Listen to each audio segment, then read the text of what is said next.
El clic del obturador corta el silencio como una navaja. El flash explota en la habitación del hotel, iluminando por un segundo el rostro sudoroso del hombre desnudo que yace sobre las sábanas blancas manchadas de sangre. Sus ojos, antes llenos de lujuria, ahora miran al techo con la vacuidad de la muerte. Detrás de la cámara, una mujer respira entrecortadamente. Sus dedos tiemblan mientras ajusta el enfoque. El olor a pólvora se mezcla con el perfume barato que aún flota en el aire viciado. El ventilador del techo gira perezosamente, arrastrando el humo del disparo que aún se desvanece. Ella baja la cámara. En la pequeña pantalla LCD, la imagen se congela. El político corrupto, el hombre que una vez sonrió en las portadas prometiendo justicia, ahora es solo carne fría. Junto a su cabeza, una fotografía borrosa, casi fantasmal, de otra mujer, una mujer que ya no existe. Sus manos no tiemblan cuando coloca la Polaroid borrosa junto al cadáver. Es un ritual que ha perfeccionado.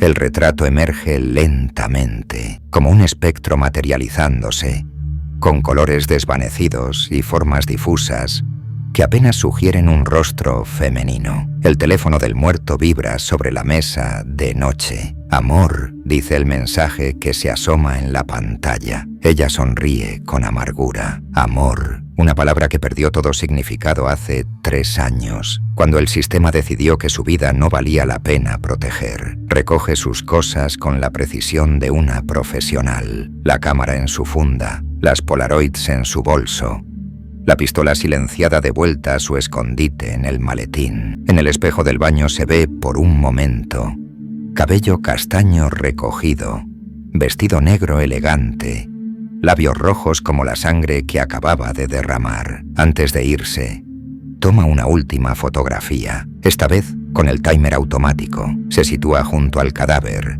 mirando directamente al lente. Cuando el flash se dispara, su expresión es la misma que tenía aquella noche en el hospital, cuando le dijeron que él nunca sería castigado. La puerta se cierra con un clic suave. En el pasillo, el sonido de sus tacones se desvanece como un eco de justicia que nadie más puede escuchar. La fotografía aún se está revelando cuando ella ya camina por las calles de la madrugada, con la lista arrugada en su bolsillo. 2 nombres más, solo 2 nombres más.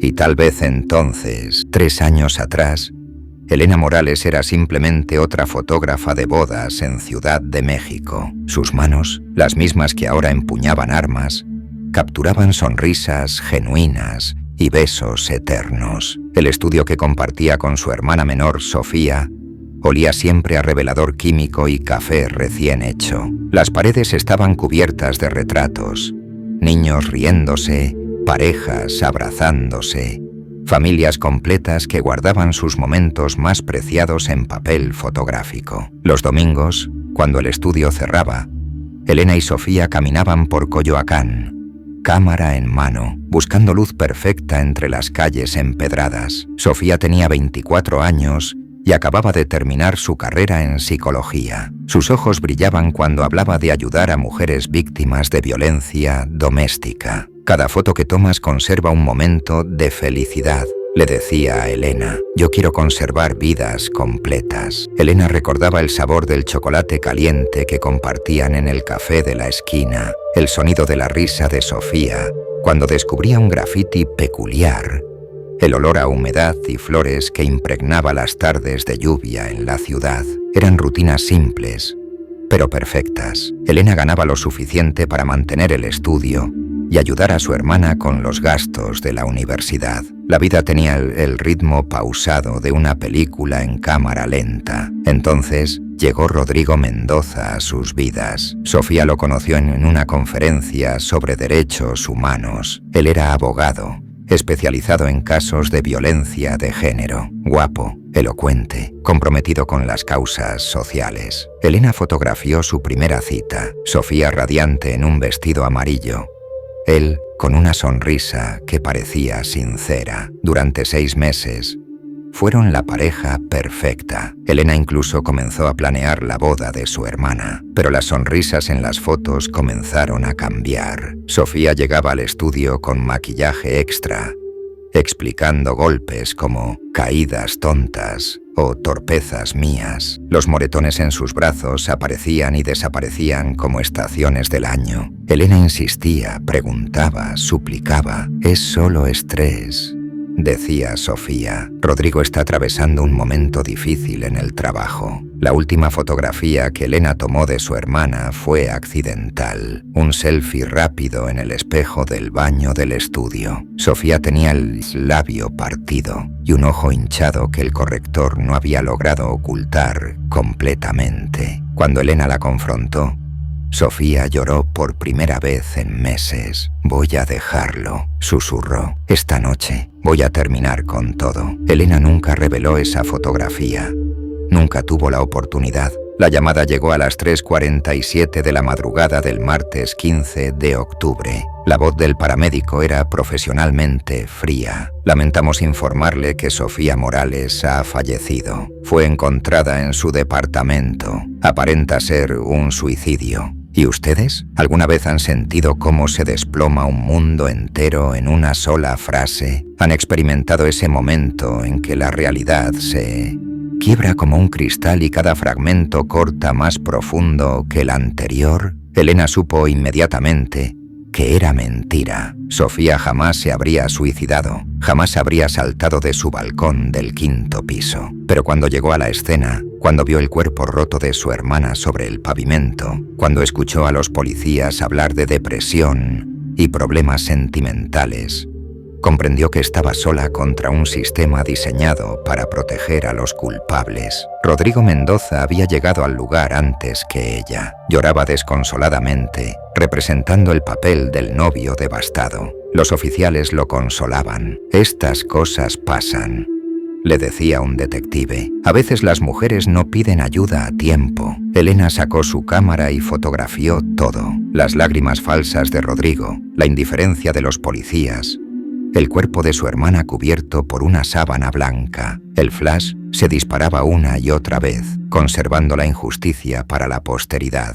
Esa noche, mirando las fotografías reveladas, Elena sintió nacer algo frío y definitivo en su pecho. La hermana que había prometido salvar vidas estaba muerta. El sistema había fallado. Solo quedaba un camino por recorrer. La justicia del hombre había demostrado ser ciega, pero la lente de una cámara siempre ve la verdad. 4 meses después del funeral, Elena cerró el estudio de fotografía para siempre. Los retratos de familias felices se habían vuelto insoportables. Cada sonrisa le recordaba la que Sofía ya no tendría. Cada abrazo le mostraba el vacío que ningún sistema de justicia llenaría. La investigación oficial había sido una farsa. Rodrigo Mendoza tenía conexiones en la fiscalía. Su expediente estaba lleno de recomendaciones y cartas de apoyo. El caso se cerró como suicidio por depresión, sin siquiera examinar las contusiones en las muñecas de Sofía o las fibras de piel bajo sus uñas. Elena había presentado las fotografías que mostraban años de maltrato, pero el fiscal le dijo que imágenes borrosas y suposiciones no constituían evidencia. La noche que Elena decidió convertirse en otra persona, llovía. El agua golpeaba contra las ventanas de su departamento vacío como dedos impacientes. Había vendido todo: los equipos de fotografía profesional, los fondos, las luces. Solo conservó una cámara digital compacta y una Polaroid vintage que había pertenecido a su madre. Se vistió de negro por primera vez desde el funeral, no como luto, sino como camuflaje. Pantalones ajustados, suéter de cuello alto, botas sin tacón que no harían ruido. Frente al espejo, se aplicó maquillaje con la precisión que antes reservaba para las novias. Base perfecta, ojos delineados, labios rojos como advertencias. El ritual de transformación incluyó un paso que jamás había imaginado: comprar un arma. El vendedor clandestino la estudió con desconfianza, hasta que ella mencionó el nombre que le había dado su contacto: 50.000 pesos por una Glock 17 con silenciador y 3 cargadores. Para defensa personal, le dijo al hombre. Él sonrió sabiendo que era mentira, pero el dinero hablaba más fuerte que la curiosidad. Esa noche, Elena murió. En su lugar nació alguien más, una mujer sin nombre que llevaba cámaras en lugar de flores, que revelaba verdades en lugar de sonrisas, que utilizaba flashes para iluminar la oscuridad de la impunidad. Su primera víctima sería Rodrigo, por supuesto, pero antes debía aprender. Se inscribió en un gimnasio donde enseñaban defensa personal. Practicó tiro en un campo alejado de la ciudad, donde el sonido de los disparos se perdía entre los coyotes. Estudió los patrones de sus futuros objetivos, como antes estudiaba la luz y las sombras. El plan era simple y poético. Seduciría a hombres poderosos que habían escapado de la justicia, los llevaría a habitaciones privadas y les daría lo que merecían. Pero antes del disparo final, tomaría una fotografía, no para conservar el momento, sino para enviarlo como mensaje. Cada imagen borrosa sería el fantasma de las mujeres que no pudieron defenderse. La lista creció rápidamente. Políticos que habían archivado casos de violencia, jueces que habían liberado violadores por falta de evidencias, empresarios que habían silenciado denuncias con dinero. Elena recopiló nombres, direcciones, horarios, debilidades. La ciudad estaba llena de depredadores que se creían intocables. Rodrigo Mendoza fue el último nombre que escribió en la lista. Él sería su graduación, su obra maestra. Los demás serían práctica. La primera noche que salió de cacería, Elena se sintió como un fantasma atravesando las calles. El peso de la pistola en su bolso era reconfortante. La cámara colgaba de su cuello como un talismán. En su reflejo en los escaparates, veía a una mujer que ya no tenía nada que perder, y eso la convertía en la más peligrosa de todas. El momento de la verdad había llegado. La justicia ciega necesitaba ojos, y Elena sería su visión más clara. El primer nombre de la lista brillaba bajo la luz de la farola. Licenciado Miguel Santos, juez de familia, libertó a 12 agresores en 2 años. Miguel Santos tenía 54 años. Barriga prominente y la costumbre de frecuentar bares donde mujeres jóvenes necesitaban dinero más de lo que necesitaban dignidad. Elena lo había seguido durante 3 semanas, documentando cada movimiento, cada rutina, cada debilidad. Los jueves por la noche siempre terminaba en el mismo lugar, un bar de copas en la zona rosa, donde el whisky costaba más de lo que una secretaria ganaba en una semana. Elena eligió un vestido rojo que abrazaba su cuerpo sin ser vulgar, lo suficientemente elegante para una mujer de su aparente posición social, lo suficientemente seductor para atraer la atención de un hombre que creía que todo tenía precio. Se sentó en la barra, a 2 asientos de distancia de Santos, y esperó. El olor a cigarro y alcohol permeaba el ambiente. La música era lo suficientemente alta para ocultar conversaciones privadas, pero lo suficientemente baja para permitir la seducción. Elena pidió un martini que apenas tocó, manteniéndose alerta mientras Santos la observaba por el espejo detrás de la barra. No tardó mucho en acercarse. ¿Permiso?, preguntó señalando el asiento vacío junto a ella. Su aliento olía a whisky barato y menta para disimular. Elena sonrió con la perfección de quien había practicado esa sonrisa frente al espejo durante días. «Por supuesto», respondió, permitiendo que su voz llevara un toque de vulnerabilidad que él interpretaría como disponibilidad. Miguel Santos se presentó extendiendo una mano sudorosa. «Trabajo en el sistema judicial». «¿Y tú eres...?» «Carmen», mintió Elena sin dudarlo, fotógrafa independiente. La conversación fluyó como había ensayado. Ella interpretó el papel de la mujer divorciada, económicamente vulnerable, impresionada por su posición de poder. Él representó al hombre generoso, protector, dispuesto a ayudar a una belleza en apuros. Entre copa y copa, Santos se volvió más atrevido. Su mano rozaba accidentalmente la de Elena. Sus comentarios se volvían más íntimos. Sus promesas más extravagantes. A las 2 de la madrugada, cuando el bar comenzaba a vaciarse, Elena dejó caer la trampa. «Tengo un estudio privado cerca de aquí. Podríamos continuar la conversación allí». Santos no necesitó más invitación. El estudio era una habitación que Elena había rentado bajo nombre falso. Había instalado luces tenues, una cama con sábanas blancas y un equipo de sonido que reproduciría jazz suave para disimular cualquier ruido. En el baño había preparado champán con rohypnol, la dosis exacta para adormecer sin matar. Aún no. ¿Qué te parece si tomamos algunas fotografías?, sugirió Elena mientras abría una botella de champán. «Soy muy buena con la cámara». Santos rió con la risa áspera de quien creía haber encontrado oro. «Me parece perfecto. Preciosa». Bebió el champán con la avidez de un hombre que no había sentido deseo genuino en años. Elena fingió beber mientras lo observaba.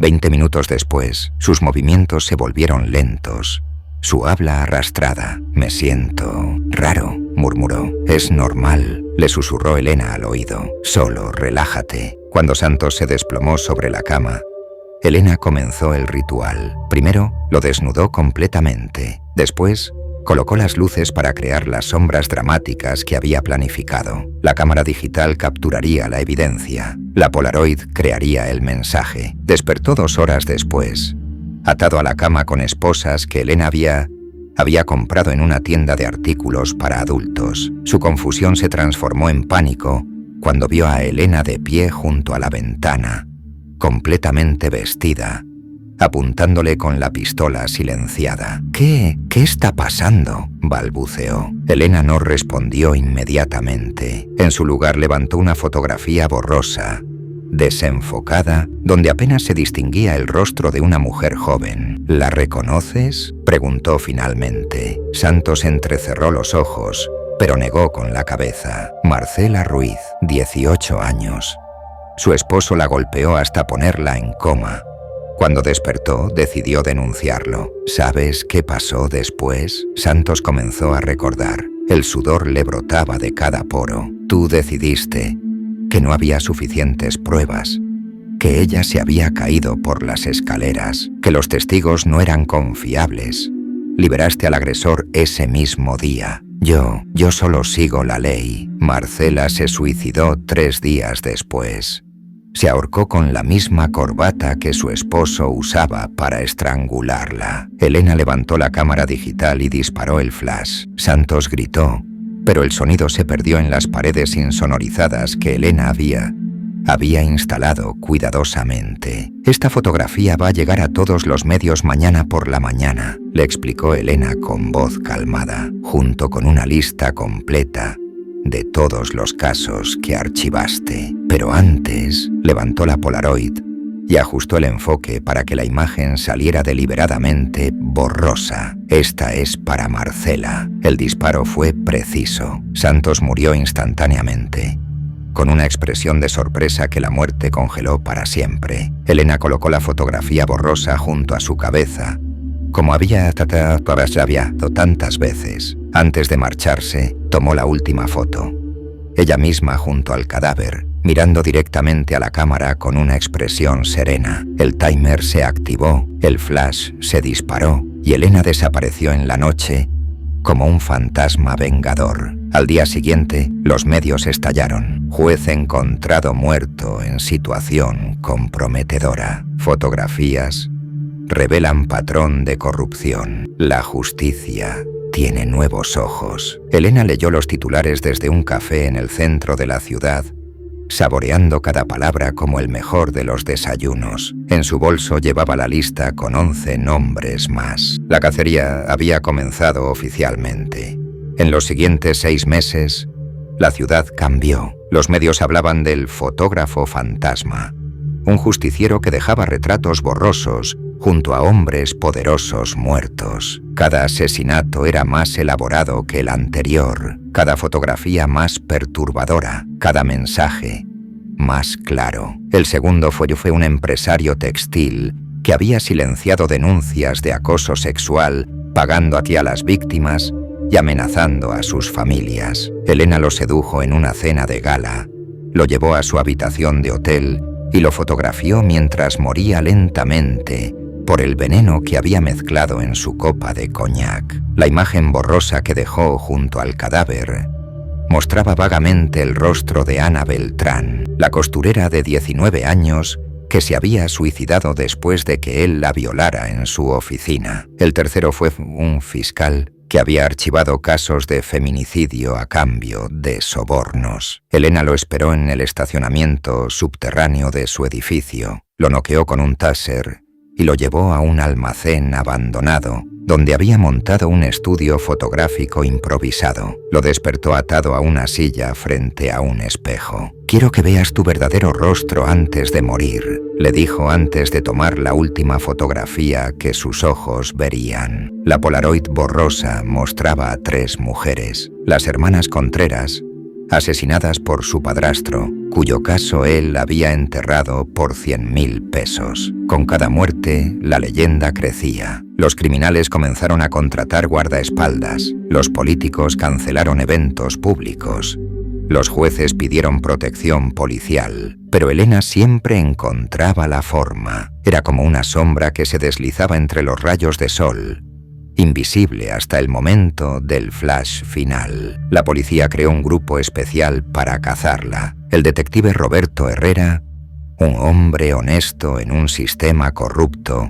dirigía la investigación. Elena había considerado incluirlo en su lista, pero descubrió que él realmente había intentado procesar a varios de sus objetivos. Era uno de los pocos que merecía vivir. Herrera estudió las fotografías forenses con la meticulosidad de un científico. Cada escena del crimen era perfecta, casi artística. No había huellas dactilares, no había testigos, no había errores. Solo quedaban las Polaroids borrosas y los cadáveres de hombres que habían creído estar por encima de la ley. «Es una mujer», le dijo a su equipo después del 4.º asesinato. «Conoce fotografía profesional y tiene una agenda muy específica. Todos los muertos han estado relacionados con casos de violencia contra mujeres». Pero incluso sabiendo eso, no podían detenerla. Elena había perfeccionado su método. Cambiaba de identidad para cada víctima. A veces era una estudiante universitaria,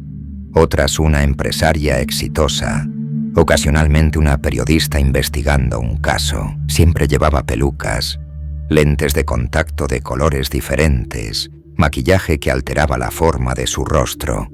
Era un camaleón letal. El 5.º objetivo fue el más difícil. Un comandante de policía que había violado a detenidas en sus celdas durante años. Elena tuvo que infiltrarse en una fiesta privada, haciéndose pasar por escort de lujo. Lo sedujo con la promesa de algo especial y lo llevó a una habitación donde había instalado cámaras de seguridad falsas. «¿Te gusta que te graben?», le preguntó mientras se desnudaba lentamente. Él rió pensando que era parte del juego. Nunca sospechó que el vino que había bebido contenía suficiente cianuro para matar a un caballo. La fotografía borrosa que Elena dejó junto a su cuerpo mostraba vagamente 5 rostros, las mujeres que él había violado y que nunca pudieron denunciarlo por miedo. Con cada muerte, Elena se alejaba más de la mujer que había sido. Ya no sentía remordimiento ni dudas. El dolor por la muerte de Sofía se había transformado en algo más frío y eficiente. Una máquina de justicia que funcionaba con la precisión de un reloj suizo. Pero la máquina comenzaba a fallar. Después del 6.º asesinato, Elena tuvo pesadillas por primera vez en meses. Veía a Sofía en sus sueños,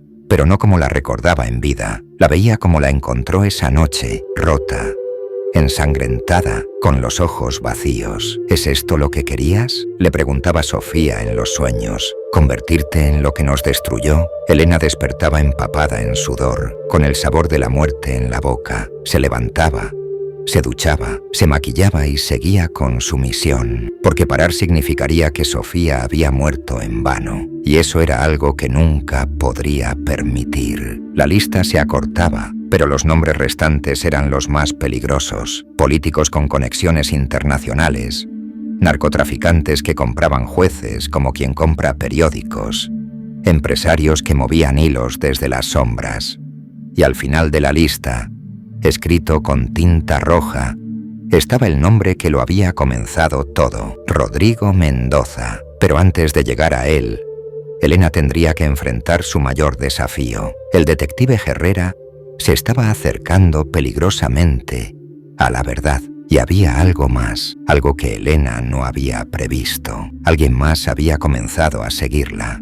La trampa se cerró una noche de febrero, cuando el viento helado convertía las calles de la ciudad en ríos de soledad. Elena Bonátez había llegado al penúltimo nombre de su lista, el licenciado Arturo Vega, un abogado defensor que había liberado a violadores seriales usando tecnicismos legales y testimonios falsos. Había planeado seducirlo en un restaurante exclusivo y llevarlo a la habitación de hotel que había preparado meticulosamente. Pero cuando llegó al lugar, encontró algo que no esperaba. Rodrigo Mendoza la estaba esperando. Se había cambiado el cabello, había perdido peso, pero Elena lo reconoció inmediatamente. Estaba sentado en una mesa del rincón, vestido con un traje negro que le daba un aire siniestro. Cuando sus ojos se encontraron, él sonrió con la misma sonrisa que había seducido a Sofía años atrás. «Hola, Elena», dijo cuando ella se acercó. Su voz era exactamente como la recordaba. Suave, manipuladora, peligrosa. He estado esperando este momento durante mucho tiempo. Elena sintió que el mundo se tambalea bajo sus pies. Llevaba la mano instintivamente hacia el bolso donde guardaba la pistola, pero Rodrigo negó con la cabeza. «No hagas movimientos bruscos. Hay 2 francotiradores apuntándote desde edificios cercanos. Si disparas, mueres. Si corres, mueres. Si gritas, mueres». Elena se sentó lentamente frente a él, manteniendo las manos visibles sobre la mesa. Su mente trabajaba a toda velocidad, buscando una salida, una oportunidad. «Cualquier cosa». «¿Cómo?», preguntó finalmente. «¿Cómo te encontré? Fue fácil. Después del tercer asesinato, me di cuenta de que alguien estaba eliminando sistemáticamente a hombres relacionados con casos de violencia de género. Solo había una persona en el mundo con motivos suficientes para hacer algo así, la hermana de la puta loca que se tiró de un balcón». Elena sintió la furia explotar en su pecho, pero se obligó a mantener la calma. «Sofía no se suicidó». «Por supuesto que no», rió Rodrigo. «Yo la empujé, pero eso ya lo sabías, ¿verdad? Por eso comenzaste tu pequeña cruzada». Las palabras cayeron como balas sobre Elena, aunque siempre lo había sospechado. Escucharlo confirmar el asesinato de su hermana la hizo sentir como si la estuvieran desollando viva. «¿Sabes qué fue lo más divertido?», continuó Rodrigo con crueldad calculada, «que ella realmente creía que iba a dejarme. Esa noche vino a mi departamento con sus maletas, diciéndome que había terminado conmigo, como si fuera su decisión». Elena cerró los puños hasta que sus nudillos se pusieron blancos. «¿Por qué me dices esto?». «Porque quiero que sepas que todo lo que has hecho ha sido inútil. Los hombres que mataste serán reemplazados por otros iguales o peores. El sistema que odias es más grande que tú, más poderoso que tus pequeñas venganzas. Y ahora vas a morir sabiendo que Sofía murió por nada». «Pero antes», dijo Rodrigo levantando una cámara digital que había mantenido escondida bajo la mesa, «quiero tomar algunas fotografías para recordar este momento». El flash se disparó cegando momentáneamente a Elena. Cuando su visión se aclaró, vio que Rodrigo había colocado sobre la mesa una Polaroid borrosa que mostraba vagamente el rostro de Sofía. «Un pequeño homenaje», dijo con sarcasmo. «Pensé que apreciarías el detalle artístico». Elena sintió que algo se rompía definitivamente en su interior. No era solo su corazón, era su alma misma que se fracturaba en 1000 pedazos. Pero en esa fractura encontró una claridad que no había experimentado antes. «Tienes razón», dijo finalmente. «El sistema es más grande que yo. Pero hay algo que no entiendes». «¿Qué?». Elena sonrió por primera vez en meses con genuina felicidad. «Que nunca trabajé sola». En ese momento, las luces del restaurante se apagaron. En la oscuridad total, Elena escuchó el sonido que había aprendido a reconocer mejor que su propia respiración. El clic de un obturador, seguido inmediatamente por el silbido de una bala con silenciador. Cuando las luces se encendieron 30 segundos después, Rodrigo Mendoza tenía un agujero perfecto en el centro de la frente. Sus ojos miraban al techo con la misma expresión vacía que Elena había visto en tantos otros. Junto a su cabeza había una fotografía borrosa de Sofía, pero esta vez la imagen era clara, nítida, hermosa. Del otro lado del restaurante, el detective Roberto Herrera guardaba una cámara digital en su chaqueta. Se acercó lentamente a la mesa donde Elena permanecía sentada, inmóvil. «Lo siento», le dijo. «Sé que querías matarlo tú misma». Elena lo miró con confusión. «¿Cómo? Llevo siguiéndote desde el segundo asesinato. No para arrestarte, sino para protegerte. Verás, yo también tengo una lista». Y Rodrigo Mendoza estaba en el primer lugar. Herrera se sentó en la silla que había ocupado Rodrigo. «Mi hermana también fue víctima de violencia doméstica. También fue asesinada por su pareja. También fue catalogado como suicidio. Y el abogado que defendió a su asesino fue Rodrigo Mendoza». Elena sintió que el mundo volvía a reorganizarse bajo sus pies. «Entonces tú, los francotiradores eran míos. Los casos que archivé para protegerte fueron deliberados. La información que te llegaba sobre tus objetivos, yo te la proporcioné a través de contactos intermediarios». Elena recordó las llamadas anónimas, los sobres que aparecían bajo su puerta, las direcciones y horarios que recibía de fuentes que nunca había podido identificar. ¿Por qué? Porque solos no podíamos cambiar nada, pero juntos, creando suficiente caos, suficiente miedo entre los corruptos, tal vez podríamos inclinar la balanza hacia la justicia verdadera. Herrera miró el cadáver de Rodrigo con satisfacción. Él era el centro de una red de corrupción que se extendía por toda la ciudad. Sobornaba jueces, compraba fiscales, intimidaba testigos. Con él muerto, toda la estructura se va a tambalear. Elena sintió un peso extraño en el pecho. Durante meses había creído que cargaba sola con la responsabilidad de impartir justicia. Descubrir que había tenido un aliado secreto la aliviaba y la perturbaba a la vez. ¿Y ahora qué?, preguntó. «Ahora tenemos una decisión que tomar», respondió Herrera mientras limpiaba meticulosamente la cámara con un pañuelo. «Podemos seguir con la lista, o podemos desaparecer antes de que alguien más descubra la conexión entre nosotros». Elena miró la fotografía de Sofía junto al cadáver de Rodrigo. Su hermana parecía sonreír desde la imagen borrosa, como si finalmente hubiera encontrado la paz que le habían negado en vida. «Los francotiradores que mencionó», comenzó Elena. «No existían», admitió Herrera. «Necesitaba que te quedaras quieta para poder disparar sin riesgo de herirte. Rodrigo era demasiado peligroso para intentar un arresto convencional». El sonido de sirenas comenzó a escucharse a lo lejos. Herrera se levantó y extendió la mano hacia Elena. «Tenemos 5 minutos antes de que lleguen mis colegas. 5 minutos para decidir si la fotógrafa Elena Morales murió aquí esta noche junto con Rodrigo Mendoza, o si sigue viva en algún lugar del mundo». Elena tomó su mano y se levantó. Por primera vez en meses, no sintió el peso de la pistola en su bolso ni la urgencia de la venganza en su corazón. Sofía había sido vengada. La lista estaba completa.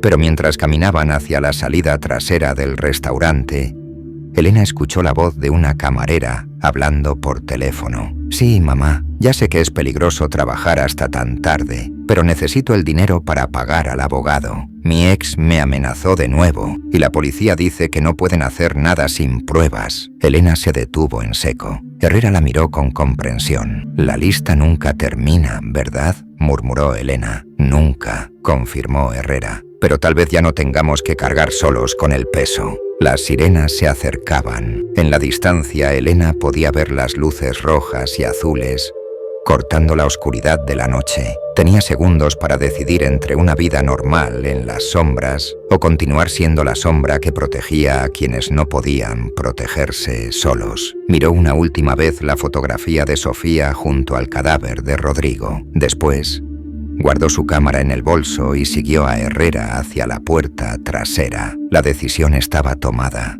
Un año después, los medios dejaron de hablar del fotógrafo fantasma. Los asesinatos rituales habían cesado tan abruptamente como habían comenzado. La teoría oficial era que el justiciero había muerto junto con Rodrigo Mendoza esa noche en el restaurante, víctima de un ajuste de cuentas entre criminales. Pero en las calles, en los barrios marginales, en los refugios para mujeres maltratadas, circulaban historias diferentes. Hablaban de abogados corruptos que amanecían muertos en hoteles de paso, de jueces venales que desaparecían sin dejar rastro, de policías violadores que aparecían colgados en sus propias casas, con fotografías borrosas junto a sus cadáveres. Elena Morales había muerto oficialmente esa noche. Su cuerpo nunca fue encontrado, pero el detective Herrera había presentado suficientes evidencias falsas para cerrar el caso. En su lugar, vivía ahora Carmen Vega,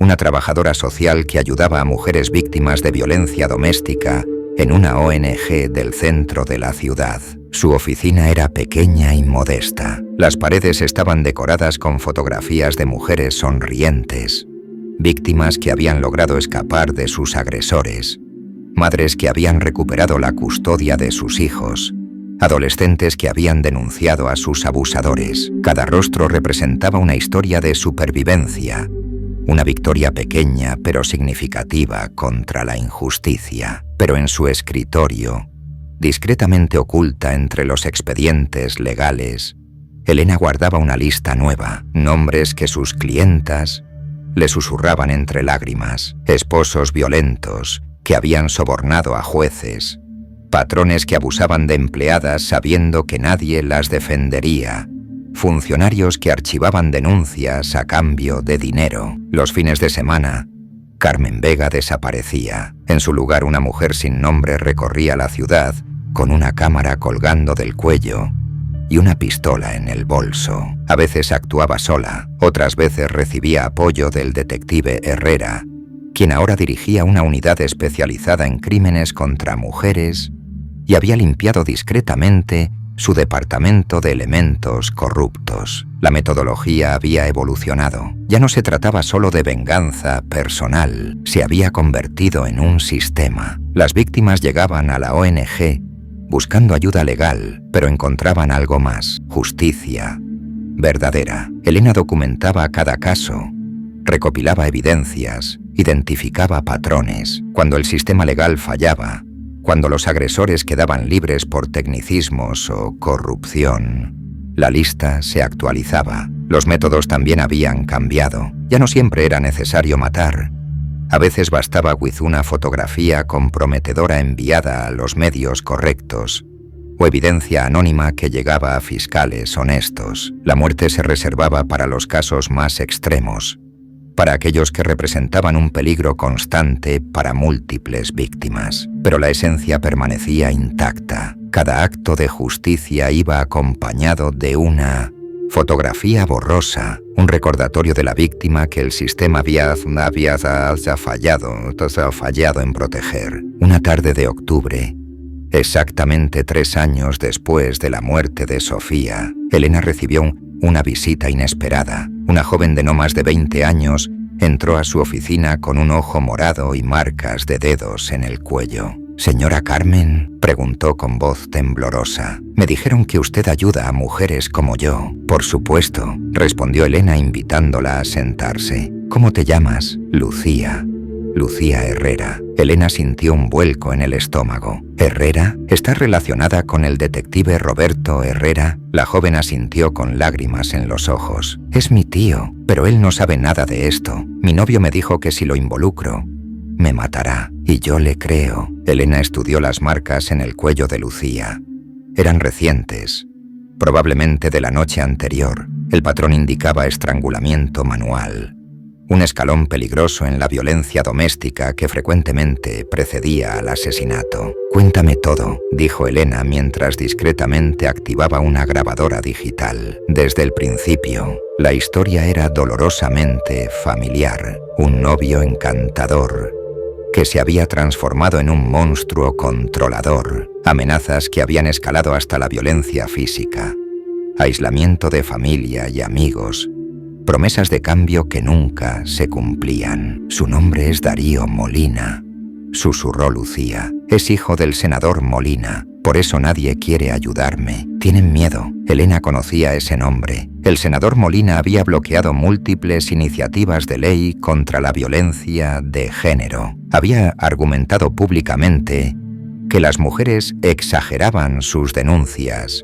y que las leyes existentes eran suficientes. ¿Has pensado en denunciarlo formalmente?, preguntó Elena, aunque conocía la respuesta. Lo intenté, respondió Lucía, pero cuando llegué a la fiscalía ya tenían órdenes de no procesar el caso. El fiscal me dijo que no perdiera el tiempo, que las parejas jóvenes siempre tienen problemas. Elena sintió la familiar quemazón de la injusticia en su pecho. Era la misma sensación que había experimentado cuando los policías le dijeron que Sofía se había suicidado, cuando los jueces liberaron a los asesinos, cuando el sistema demostró una y otra vez que las vidas de las mujeres no valían la pena proteger. Lucía, dijo finalmente, quiero que sepas que tienes opciones que van más allá de lo que el sistema convencional puede ofrecerte. La joven la miró con esperanza y confusión. ¿Qué quiere decir? Elena abrió el cajón de su escritorio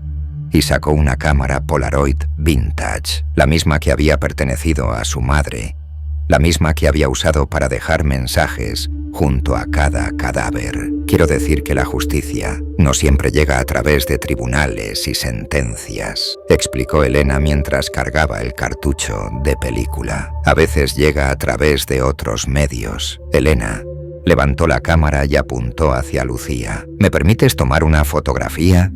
Para mis archivos. El flash se disparó, capturando el rostro golpeado de Lucía con brutal claridad. Pero Elena sabía que cuando llegara el momento, cuando tuviera que enviar un mensaje final, esa imagen aparecería borrosa, fantasmal, como el eco de todas las mujeres que habían muerto esperando una justicia que nunca llegó. ¿Qué va a hacer?, preguntó Lucía. Elena sonrió con la tranquilidad de quien ha encontrado su propósito definitivo en la vida. Voy a asegurarme de que Darío Molina entienda que hay consecuencias para sus acciones y que esas consecuencias no siempre vienen de donde él espera. Esa noche, Elena añadió un nuevo nombre a su lista, pero esta vez no sintió el peso familiar de la venganza. En su lugar, experimentó algo diferente, el propósito sereno de quien ha encontrado su lugar exacto en el mundo. La tierra sabe quién es justo, y Elena había aprendido a ser la voz de esa tierra, la lente que enfoca la verdad cuando todos los demás prefieren mirar hacia otro lado. En su escritorio, junto a la lista actualizada, había una fotografía enmarcada de Sofía sonriendo, pero ya no era un recordatorio de dolor. Era una promesa cumplida y renovada cada día. La justicia del hombre es ciega, pero la justicia de una hermana vengadora tiene la visión más clara de todas. ¿Has experimentado alguna vez esa sensación de impotencia ante la injusticia? ¿Has sentido que el sistema falla cuando más lo necesitas? La historia de Elena nos muestra que a veces la justicia toma formas que no esperamos, que llega por caminos que la ley no reconoce, pero que el corazón entiende perfectamente. Si esta historia te ha tocado profundamente, si reconoces en ella ecos de tu propia experiencia con la injusticia, te invitamos a suscribirte a nuestro canal. Aquí encontrarás más relatos de personas comunes que fueron empujadas a situaciones extraordinarias, historias reales que nos recuerdan que la frontera entre víctima y justiciero es a veces tan delgada como el papel fotográfico. Comparte en los comentarios. ¿Crees que Elena hizo lo correcto? ¿Existe justificación para tomar la justicia en nuestras propias manos cuando el sistema falla? Tus experiencias, tus reflexiones, tu dolor y tu indignación son válidos y necesarios, porque al final todos llevamos dentro una pequeña Elena Morales, Alguien que se niega a aceptar que la injusticia sea la norma. Alguien que cree que cada víctima merece ser recordada.